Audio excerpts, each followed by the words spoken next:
Govinda Gopala. Hello my dear friends, back again.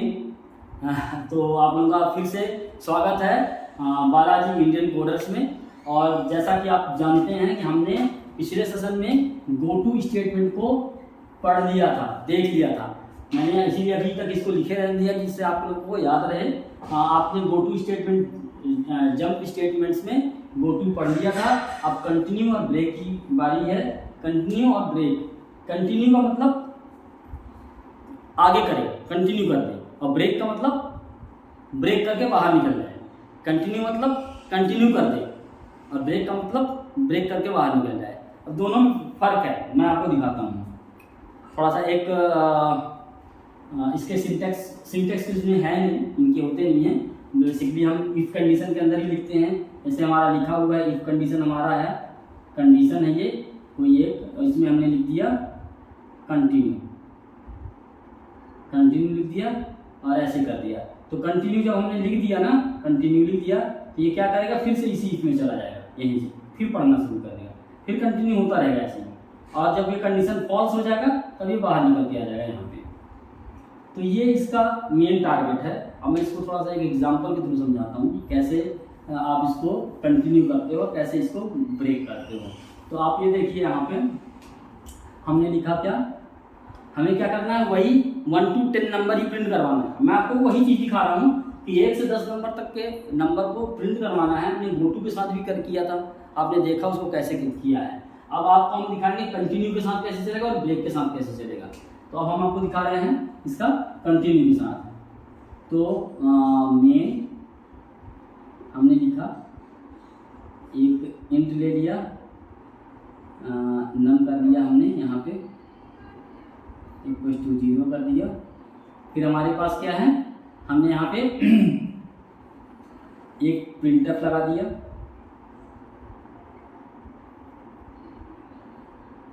Printf कर दिया %d नम, और ये इस तरीके से हमने क्या किया, if num is less than 10 है, 10 से कम है, तो क्या करे, अंदर जाइए, अंदर जाएगा, क्या करेगा, पहले तो नम को प्लस प्लस कर देगा। नम प्लस प्लस का मतलब क्या है, हम इसको ऐसे भी लिख सकते हैं, num equal to num plus 1। इस चीज को हम ऐसे लिख रहे हैं। तो इसका क्या मतलब, यही मतलब है कि नम में एक ऐड हो जाए। तो हम इतना लंबा ना लिख करके हम direct plus plus increment operator का यूज करते हैं। और हमने यहाँ पे प्लस प्लस कर दिया और क्या किया, कंटिन्यू कर दिया। यहाँ पे हमने कंटिन्यू लिख दिया, और यहाँ पे या लास्ट में क्या कर दिया हमने, प्रिंटफ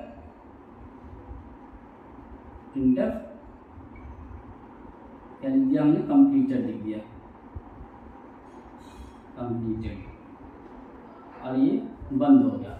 छोटा सा प्रोग्राम है प्रिंट करवाने का, 1 से लेके 10 तक का नंबर,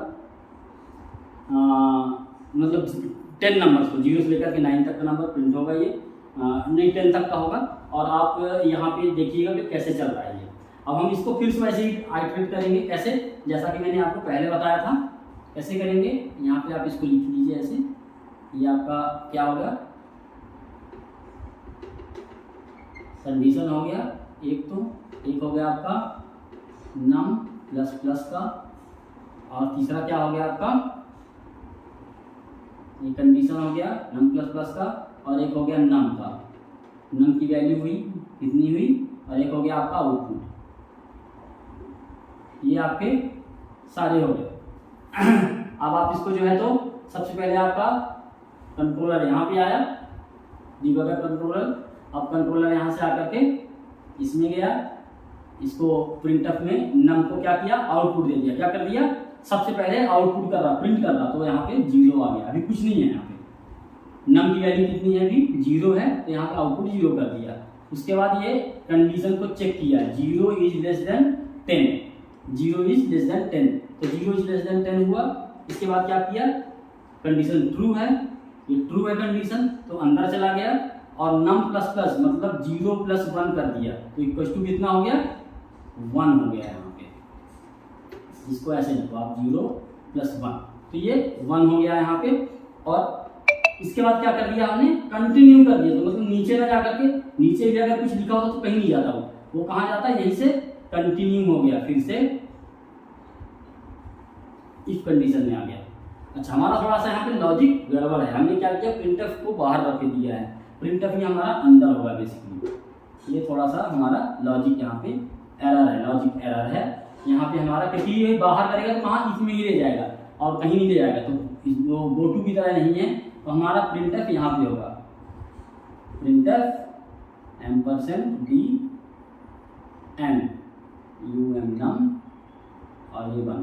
तो ये कंटिन्यू कर दिया तो फिर से यहीं पे आ गया, इस कंडीशन में आया, अंदर चेक किया कि 0 इज लेस देन नहीं अब 1 हो गया है तो 1 इज लेस देन 10, क्योंकि 1 कर दिया हमने तो 1 इज लेस देन 10। तो 10 को चेक किया, नहीं है, दिक्कत नहीं है, मतलब अंदर चला गया करेक्ट है। तो ये आउटपुट क्या कर दिया 1, यहाँ पे प्रिंट क्या कर दिया 1 कर दिया। और उसके प्रिंट करने के बाद तुरंत नम प्लस प्लस कर दिया, मतलब 1 + 1 हो गया, 1 + 1 हो गया। तो कितना हो गया हमारा वैल्यू नम की 2 हो गया। अब नम 2 का वैल्यू नम की वैल्यू 2 हो गई। अब वो कंटिन्यू फिर से हुआ, यहाँ पे चला गया तो 2 इज लेस देन 10 हुआ, तो करेक्ट है, इसका ट्रू है। अंदर गया प्रिंट किया, 2 कर दिया प्रिंट उसने, फिर आया नम की वैल्यू 2 + 1 कर दिया, नम प्लस प्लस तो 2 की वैल्यू 2 + 1 कर दिया तो कितना हो गया नम की वैल्यू 3 हो गया, 3 हुआ। फिर से ये कंटिन्यू हुआ, यहाँ चला गया, यहाँ गया 3 इज लेस देन 10 कर दिया, ठीक है, ट्रू हो गया। अंदर गया 3 को प्रिंट कर दिया इसने, सॉरी यहाँ पे आउटपुट में 3 को प्रिंट कर दिया। ये ड्राई रन है बेसिकली, इसमें आप पूरा लॉजिक समझ रहे हैं एक एक लाइन का। 3 को प्रिंट कर दिया, प्रिंट करने के बाद नम में गया, नम का वैल्यू क्या हो गया 3 + 1 कर दिया, कितना हो गया वैल्यू, नम की वैल्यू क्या हो गई 4 हो गई।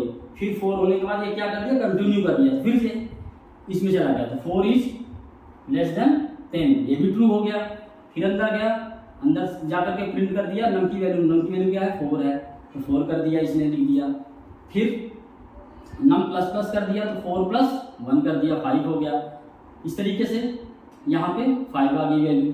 अब नम की वैल्यू 5 हो गया, अब यहाँ पे कंटिन्यू कर दिया तो यहाँ चला गया। फिर 5 इज लेस देन 10 तो सही है, तो 5 को आउटपुट कर दिया।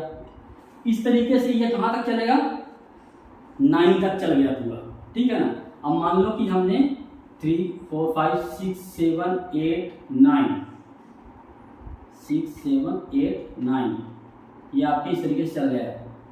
5 + 4 + 5 + 1 6 + 1 7 + 1 8 + 1 9, अभी 9 तक हाँ ये चल गया, ये सारे कंडीशन हो गए।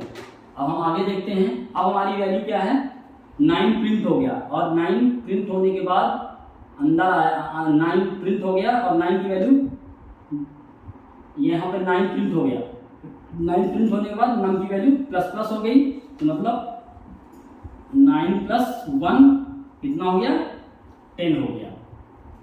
अब ये नम की वैल्यू क्या हो गई 10 हो गया, तो 10 इज लेस देन 10, यहाँ पे कंडीशन आया 10 इज लेस देन 10, तो 10 इज लेस देन क्या हुआ 10 लेस देन इज 10 फॉल्स हो गया। क्या हो गया फॉल्स हो गया, तो फॉल्स हुआ तो इस कंडीशन को अब वो यहाँ से बाहर निकल करके सीधे यहाँ पे आ गया, यहाँ पे आया और इसने क्या कर दिया यहाँ पे क्या कर दिया इसने किया प्रिंट कंप्लीटेड।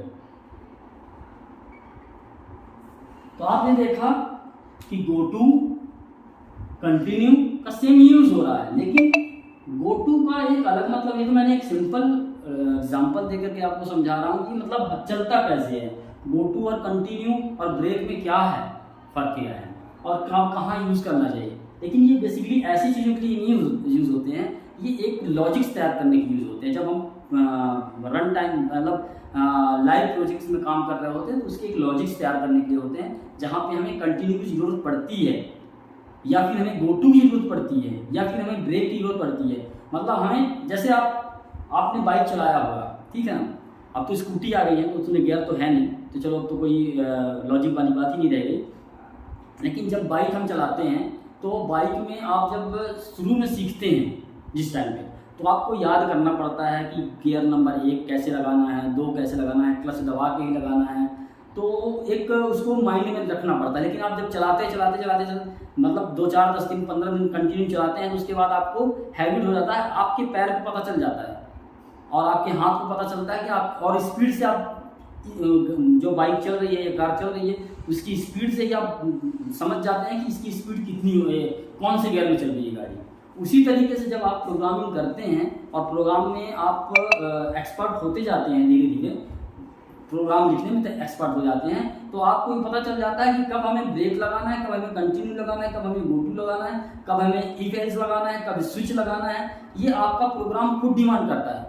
जैसे बाइक आपकी डिमांड करती है, अगर आप 2 नंबर में और एक्सीलेटर ज़्यादा खींचते हैं तो बाइक बहुत तेज़ आवाज़ करती है और आपको बोलती है कि नहीं मुझे आगे का गियर डालो, तो मैं ज़्यादा बढ़ूँगा तेज, तो आप फिर आगे का गियर डालते हो। जैसे ही आप ब्रेक लगाते हो वैसे ही आपकी बाइक फिर से बताती है, खटखट की आवाज़ करने लगती है कि आप ब्रेक डाउन, गियर डाउन करो।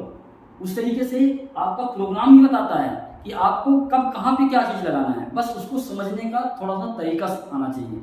आप उसके अंदर तक घुसें, जब तक आप उसको अपने आत्मा में, अपने जहन में नहीं रखेंगे कि हमें कैसे इसको करना है, उसको अच्छी तरीके से नहीं सोचेंगे। जैसा कि आप ये इस तरीके से सोचें कि मेरा एक पार्ट ऑफ लाइफ है, प्रोग्रामिंग मेरी पार्ट ऑफ लाइफ है, और उस तरीके से आप जब तक नहीं सोचेंगे तब तक आपको नहीं आएगी चीज़ कब कहाँ पे चीज़ लगाना है। लेकिन आप जब से आप ये सोचना शुरू कर देंगे कि हम प्रोग्राम के एक पार्ट, हमारे लाइफ का एक पार्ट है प्रोग्राम, और हम कहीं भी किसी भी चीज़ में आ जाते हैं, कोई भी चीज़ खरीदें बेचें जो भी करते हैं सब में इफ एल्स कंडीशन लगता है। अगर हम खरीदते हैं तो अगर ऐसा होगा तो क्या होगा, अगर ऐसा नहीं होगा तो क्या होगा, उसमें भी इफ एल्स कंडीशन हम सेट कर सकते हैं। आप कहीं पे भी कोई भी चीज़ काम करते हैं उसमें भी इफ एल्स स्टेटमेंट, मतलब आप उसके लॉजिक्स बना सकते हैं। तो आपको प्रोग्रामिंग में ऐसे ही लॉजिक्स तैयार करने होते हैं। आप कोई भी काम करते हैं जनरली उसमें भी आप अपने प्रोग्राम को ढूंढें कि आपका अगर इफ स्टेटमेंट होता तो आप इसको कैसे लिख रहे होते। अगर आपको कंटिन्यू यूज़ करना है तो कंटिन्यू कैसे यूज़ करेंगे, ब्रेक कैसे यूज़ करेंगे, ये आपको मतलब अपने दिनचर्या में, अपने डेली लाइफ में आपको ये थोड़ा सोचना पड़ेगा। उसके बाद आपको ये अपने आप ही बताएगा, जैसे बाइक गियर को बताता है कि कब अप करना है, कब डाउन करना है, उसी तरीके से कब हमें क्या यूज़ करना है प्रोग्राम भी बताता है। तो गाइस हमारा कंटिन्यू भी कंप्लीट हुआ। अब हम ब्रेक पे चलते हैं। तो ब्रेक हमारा थोड़ा अलग है। कैसा है?